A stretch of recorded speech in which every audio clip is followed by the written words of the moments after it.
મારે બધા કરવાનું છે આ ચૂકા થઈ ગઈ. અંકલે એમને કહ્યું છે શાહરુખ 3 વાગે અમારે અહીં દેખવા દો. અંકલે કીધું છે એટલે કરવું પડશે. હોવું જોઈએ એવું આવી રહ્યું છે. શું મેસેજ છે બેટા? તમારે પ્રતાપ અંકલને શોધવાના છે. કોણ પ્રતાપ અંકલ? બસ મેં પહેલો મેસેજ આપી દીધો છે. નાઉ યુ કેન સ્ટાર્ટ. સીનની જે પણ શોધવા માટે આ છોકરીઓ આવી વર્તણૂક કરી રહી છે. કોણ છે આ ગુજરાતી ફિલ્મોમાં એક્સપેરિમેન્ટ થઈ રહ્યા છે અને તે સફળ થઈ રહ્યા છે. તે ખરેખર સામાનજનક જેવી વાત છે. તાજેતરમાં જે ફિલ્મે નેશનલ એવોર્ડ મેળવ્યો તે વશ આમાંની એક છે. 2024માં વશ ફિલ્મની હિન્દી રીમેક શૈતાન પણ આવી હતી. હવે આ વશની સિક્વલ વશ લેવલ 2ના નામે આજે ગણેશ ચતુર્થીની રજાના દિવસે રિલીઝ થઈ છે. આ ફિલ્મ મેકર્સ ફિલ્મ હિન્દી અને ગુજરાતી બંનેમાં રિલીઝ કરી છે. તો આવો જાણીએ લેવલ 2 એ દર્શકોને આ ફિલ્મ પહોંચાડે છે કે નહીં. ફિલ્મની કહાનીની વાત કરીએ તો વશ ફિલ્મમાં વાત એક પરિવારની હતી.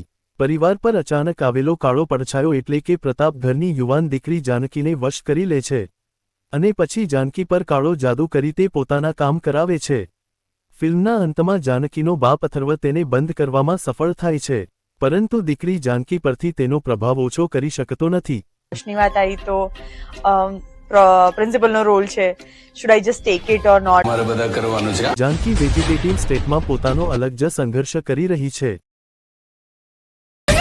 મારી પાસે અવાજ જ નહોતો. I was like literally like ક્યાં સર બોલું છું લાઈક. અંકલે એમને કહ્યું છે શાહરુખ 3 વાગે અમારે અહીં દેખવા દો. હોવું જોઈએ એવું આવી રહ્યું છે. શું મેસેજ છે બેટા? તમારે પ્રતાપ અંકલને શોધવાના છે. કોણ પ્રતાપ અંકલ? ની વાત આવી તો પ્રિન્સિપલનો રોલ છે. Should I just take it or not?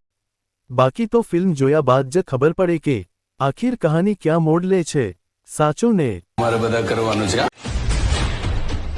બસ મેં પહેલો મેસેજ આપી દીધો છે. નાઉ યુ કેન સ્ટાર્ટ. આપણી આસપાસના સમાચાર માટે સબસ્ક્રાઇબ કરો અમારી ચેનલને. ન્યૂઝ આસપાસ હંમેશા આપણી સાથે.